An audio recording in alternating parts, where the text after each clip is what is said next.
All right. Good afternoon, everyone. Welcome back from the break. So, my talk is going to be on the title Beyond the Hype Mitigating AI's Environmental Costs with Python. And my name is Abdulsamad Baruwa. I'm an AI engineer. The talks we've had has talked about almost everything AI. All what I've been hearing today is just AI, AI, AI.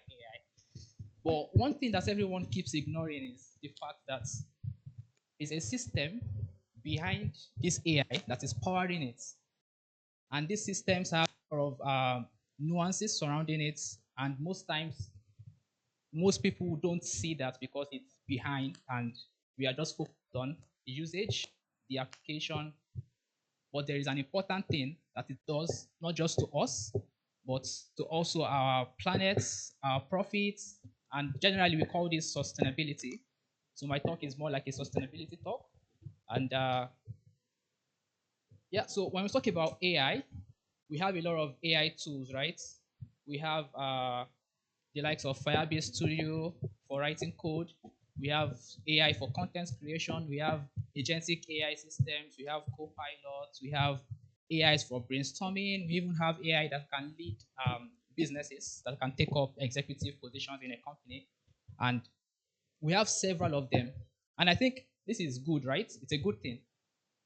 But one thing that we don't tend to take notice that it comes at a cost. And the cost is that when you look at any of your common AI, ChatGPT for example, it's being run by a company called OpenAI. OpenAI is able to serve you ChatGPT because they have a couple of data centers that is hosting the model somewhere, and then you are able to visit the websites and make use of the chatbots. But these data centers, they are being powered by electricity, and this electricity is being generated by, does anyone know? Someone said generator. That's correct to an extent. But if we go deeper, you generate electricity from water bodies. Yeah. So you use water to drive the turbines, and that generates electricity. So electricity is your direct consumption, then water is your indirect consumption, which means as you are using AI, you are not just looking at the AI you are using, you are consuming both electricity and water. And we have to look at the cost of all of this.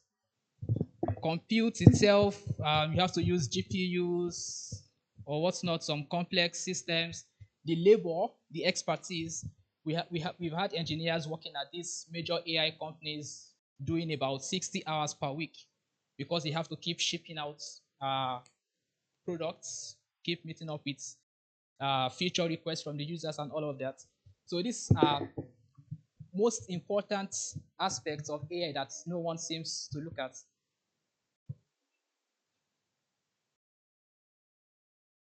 And when we talk about these resources that powers AI, most of them are scarce. They are limited. They are not evenly distributed. So when we're looking at electricity, for instance, does Nigeria have their own homegrown AI as of today? No. Who can tell me why not? One of the major reasons we don't have electricity. So this is one of the major issues that comes with it. But we're going to be looking at the context of electricity now from the consumption. Did you know that when you send a prompt into ChatGPT and you are getting your response, the compute that takes place in the backend, it consumes about 500 ml of water. So if you are holding up a water bottle in your hand, so your prompt to ChatGPT, the entire computing process in the backend, down to your output, that has consumed a bottle of water. Now imagine the number of users that ChatGPT has every minute, every hour, and it has been running since as far back as 2021 or 23. So imagine the consumption that comes into this. Even at the data centers, they have to have HVAC systems to cool the servers, to cool the systems they are using. All of this is also part of the consumption. So it's more than just what we see at the surface level. There are a lot of other things that comes into play. Yeah, even training an AI model, it uses up about 284,000 liters of water. Can anyone sort of put that into perspective, like to quantify that figure? 284,000 liters of water. What's the volume of the Atlantic Ocean? Does anyone have the figure? Oh, we don't. We don't have current affairs gurus here, but this is, in fact, a very large volume. And well, water is not something that is going to finish eventually. Yeah, but when you keep channeling water from these water bodies and you are transferring it to the data centers, it goes through the HVAC systems, cools the servers and all. It is being discharged back as wastewater into the water bodies, and this can affect aquatic health, which in turn affects we humans that consumes the aquatic products. So in the end, it comes back to us. And when we look at sustainability, we mostly talk about three P's: the people, the profits, and planets. So it's not just about you yourself. There is also the consideration about how you are making profits. Do you make enough profits today to the point where you won't be able to make any more tomorrow? That's basically what my talk is about today. So when you're building AI, you are using up all of these resources. Are you going to use it to an extent where you're going to arrive at a burnout? Then you now diminish. There is no more compute to use. There is no more water to use, or electricity can no longer be generated.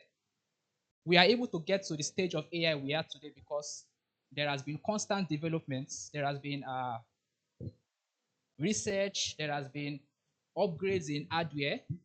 There has been upgrade in collaboration that has led to the breakthrough we have in AI today. But what happens if in the next generations we are unable to come up with these innovations anymore, and then we are now stuck with the current level of AI we have today? Would that be sufficient? Imagine if we ran out of ideas some decades back, and then we are now stuck totally with using uh, the most basic form of calculators or writing low level code. But because of we have not exhausted the entirety of our resources, we are able to leverage more by doing more. Now we are having agentic systems, multi-agent systems, autonomous AI systems, and all of that. So when I'm talking about AI and environmental cost, one of the most important things to also look at is carbon emissions. Carbon, the element of the periodic table. So in this case, carbon is like a greenhouse gas that is being emitted due to activities that are carried out by humans. And uh, it can happen in a lot of ways. There is type 1 carbon emission, type 2, and type 3. I'm not going to explain that. This is not sustainability class, but it's more of where a lot of activities, starting from sourcing your raw materials, carbon is being emitted. During the manufacturing process, carbon is being emitted down to when you are trying to ship products down to the consumers. Carbon is being emitted. And we know what these greenhouse gases can cause to the environment: global warming, climate change, and all of these issues. Yeah. So when you keep burning down all your resources, it can lead to some issues like this. Manufacturing of specialized hardware like GPUs and TPUs creates what is known as embodied carbon, resulting from the extraction of raw materials, fabrication, and transportation.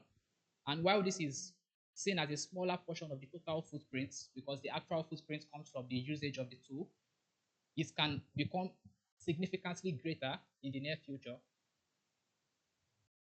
So now when it comes to writing code, because we are engineers here, I'm an AI engineer myself. When it comes to writing code, you have to focus on a particular aspect.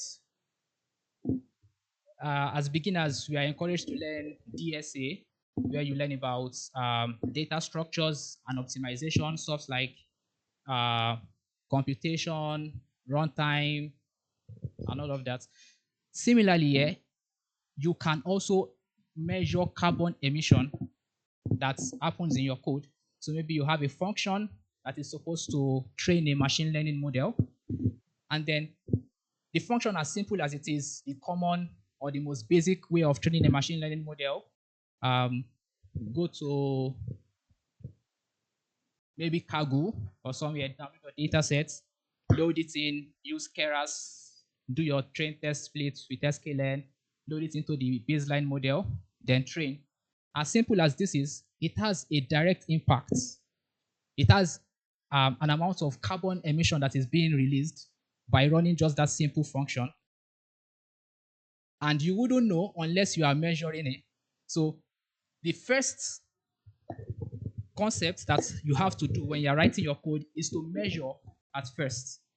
So you measure, and you can measure using tools like Code Carbon. It's an open source tool that you can use to uh, measure carbon emission in your code. So it comes as a decorator. You just import it. Once you install the uh, package, you import it in your code.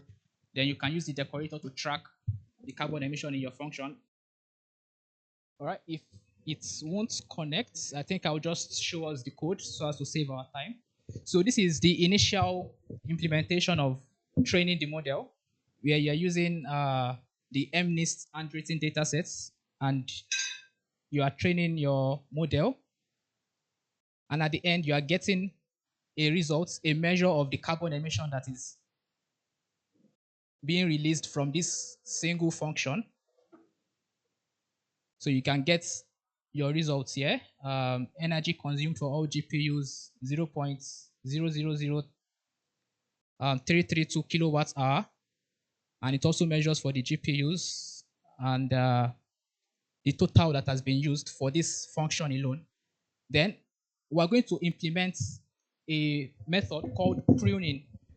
So pruning is basically to reduce the number of weights that is being used in the training of the model.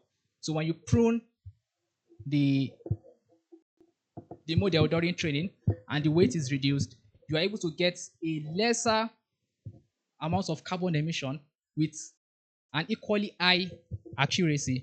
So you are reducing your costs while still ensuring the accuracy of your work.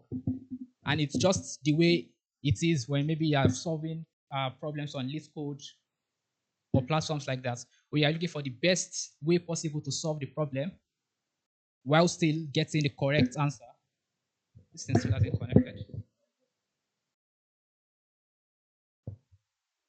So yeah, after you measure, you optimize. So you can optimize by pruning or removing any form of redundancy.